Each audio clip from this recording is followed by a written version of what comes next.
This is basically your gender fluid subclass.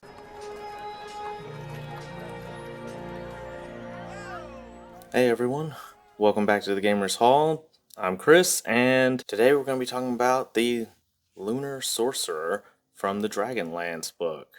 And I'm not here to do a review on it because there are other people that do reviews. They do them most likely better than me. I'm going to get into what this class is it overpowered, and different ways to roleplay this subclass.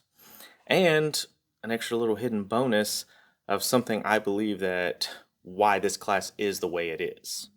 So let's get into it. All right, so what is this subclass? This is a subclass where, you're going to be getting extra spells, an extra cantrip on top of that, and basically it is a sorcerer that has a lot of utility based on all the different spells you have.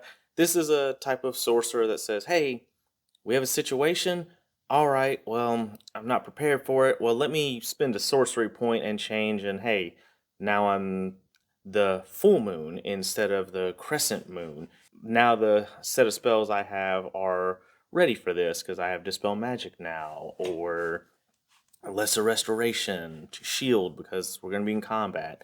Crescent Moon, you never know when you might need that. Hey, you know what? I'm going to switch over to Crescent Moon, and hey, now I can breathe underwater for a simple spell. Whereas you might want to switch to New Moon because, hey, there's more necromancy.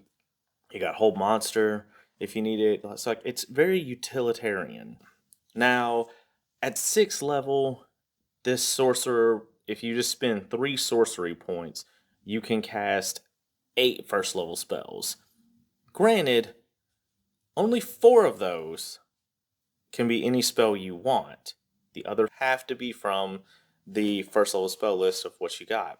And a lot of people are saying this utility and these extra spells and the extra cantrip, it makes it a little too overpowered. And I don't think that all the extra abilities that the Crescent Moon gets, eventually you can cast meta magics for little to 0 sorcery points, or you're getting damage resistances, you're giving your party advantages on certain checks like in investigation or perception checks. Maybe you're giving yourself advantage on stealth checks. It's just a sorcerer that has a lot of utility, and that's what this subclass is. Now, let's get into, is this too powerful or is this not? Honestly, I don't think it is. There's a lot of people that are saying it's too powerful, it gets too much extra stuff, but really, I don't see it. And yeah, they get a lot of extra stuff, but it's a lot of this stuff doesn't even come up until 6th level. So it's 6th level when you can spend the bonus action to change your lunar embodiment phase from new moon to crescent moon to full moon. That's really when this comes into play, because now you can switch at will with a bonus action for a sorcery point, whereas before you had to take a long rest in order to switch. So this class's real power doesn't come in until 6th level, and at 6th level, really, is it really going to be too powerful? I don't think so. The argument could be made that newer DMs might have to struggle with this, whereas veteran DMs will find easy ways around this. And honestly, if your sorcerer is spending their resources in order to do these things and get around the traps, the puzzles, the creatures you threw at it, if they're using resources, so what? That's what they're there for. I don't see that being bad. And then now the other stuff, the real powerful stuff that comes at 14 and 18th level, who is playing high level D&D? Typically by level 14, that's where the campaign's starting to come to the end game. Majority of your modules go like 13 and 14. That's where they typically end. No one's playing high level D&D. Well, I shouldn't say no one.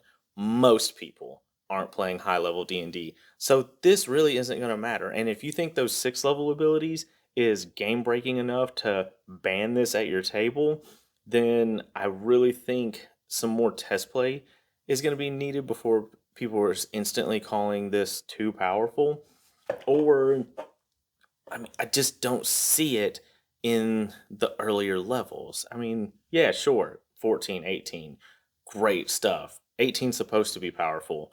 And even those I don't see as like, wow, super great. But, especially for 18th level. Now, granted, you get to use all of them, but so what? It's still not too powerful. I mean, when we have Eldritch Knight builds that are doing 300 plus damage in one turn, like, that's what I consider too powerful. But this Sorcerer class, just because it has extra utility and can change at will, I don't really think that that's a bad thing. Yeah, it's just not that powerful in my mind. I mean, sure, you guys want to debate me and say that it is too overpowered? Explain to me why, because I'm not seeing it, because as a DM, I can see ways around these things, and not to mention just the restrictions that they have. Full moon, you're restricted to abjuration, divination. New moon, you're restricted to enchantment, necromancy. Crescent moon, you're restricted to illusion and transmutation spells. So, like, there's limits when you change to whatever lunar phase or embodiment you want to be in. So, yeah, they have power, but some of those powers are restricted in little bits here and there. So I that's why I don't think it's that powerful, because your sorcerer is having to spend resources in order to do this. It's not something they can do for free. You have to spend a sorcery point in order to do it, to switch over. And then what are you even switching over for? You're switching so you can cast this certain spell. So you're having to expend one resource to do this and another resource to do that. So I don't see that as too powerful. It's That's just how I feel about it. But yeah, sure. Let's see. Now, as far as the roleplay aspect of this, there's a couple of things I've seen. Let's get into it. All right, so the roleplay side of this, one of the cool things I saw about this was just the fact of, hey, if you're role playing this, this is perfect for Moon Knight. Now, you probably don't have the combat capabilities that Moon Knight has. You probably have to do a couple levels of monk for that. Moon Knight would be perfect for this because he has, guess what? 3 different personalities. So each one of those, the new moon, the crescent moon, the full moon, you could play each of his different personalities off of this. So, like, whenever you switch to one, hey, you're doing a different voice for this one, or whenever you switch to this one, like, they each have their different alter egos. One's the crazy sadistic murderer who is amazing at combat, and then one is more your investigative kind of, hey, I can see these things, I can see that this person's lying, I'm good at picking up on the clues. And then the other one is the really stealthy guy who goes around finding information and things. So that would be kind of cool to play Moon Knight through this subclass, and each time you switch your lunar embodiment, you're changing personalities. So that'd be kind of cool to do with this subclass, and I think some people could have some fun with that. One of the other characters that could easily be played through this subclass is Sailor Moon. The different embodiments of the moon, she gets her powers from the moon. This, certain attacks she has, you could reflavor the spells using her attacks and methods. So that's something cool you could do with this subclass is, hey, you want to play Sailor Moon? We got you covered. Here you go. Thanks, Wizards. Now, let's get into the underlying thing of what people probably didn't see when they are initially looking at this subclass. Something that I saw that I was like, what? I was like, all right, I see what you did there, Wizards. You guys are a little crafty, and I like what you did here. But this is basically your gender fluid subclass. You don't like new moon? Go crescent. You don't like crescent? Go full moon. So this is essentially them adding a fluid subclass into a class. So it's like, hey, yeah, you don't like this, then switch to this or this, and you can freely do that. Because hey, Wizards is very woke, so this is their way of introducing a woke subclass that is subclass binary. So you can, I mean, like I said, you can change into what you want, whatever you're feeling like at the time. And if you made your character a changeling, then hey, you really could be whatever you want on top of being able to switch your subclass. So you're like a double binary at that point, which is interesting. And then yeah, just switch it all up. So I see what you did there, Wizards. That was crafty and that was awesome.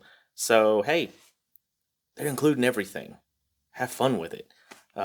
This is my review of the Lunar Sorcerer. Hope you guys liked it. Don't forget to like, comment, share, and subscribe. Until then, keep having fun at your gaming tables and roll them nat 5s.